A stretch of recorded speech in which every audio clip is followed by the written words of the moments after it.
ಕಾರಿನಲ್ಲಿ ಸಿಎಂ ಮತ್ತು ಡಿಸಿಎಂ ಪಯಣವನ್ನ ಬೆಳೆಸಿರೋದ್ರ ಮಾಹಿತಿ ಲಭ್ಯ ಆಗ್ತಾ ಇದೆ. ವಿಧಾನಸೌಧಕ್ಕೆ ಒಂದೇ ಕಾರ್ನಲ್ಲಿ ಒಟ್ಟೊಟ್ಟಿಗೆ ಬಂದಿದ್ದಾರೆ ಸಿಎಂ ಹಾಗೂ ಡಿಸಿಎಂ.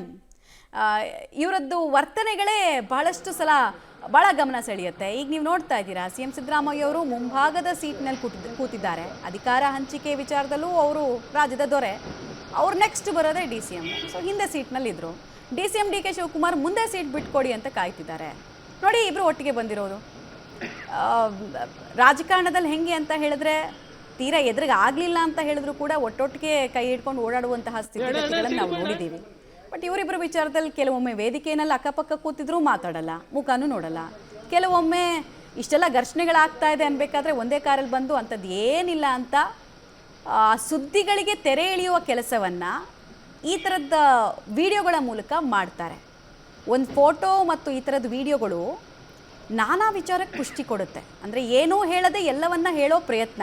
ನಮ್ಮಿಬ್ಬರ ಮಧ್ಯೆ ಎಲ್ಲವೂ ಸರಿ ಇದೆ, ನಮ್ಮಿಬ್ಬರ ಮಧ್ಯೆ ಯಾವುದೇ ಕಿತ್ತಾಟ ಇಲ್ಲ ಅಂತ ಹೇಳೋ ಪ್ರಯತ್ನವನ್ನು ಮಾಡಿದ್ದಾರೆ. ಇಲ್ಲಾಂದರೆ ಅನಿವಾರ್ಯ ಏನಿರುತ್ತೆ ಒಂದೇ ಕಾರಲ್ಲಿ, ಅದು ಈ ಹೊತ್ತಲ್ಲಿ ಬರೋದಕ್ಕೆ.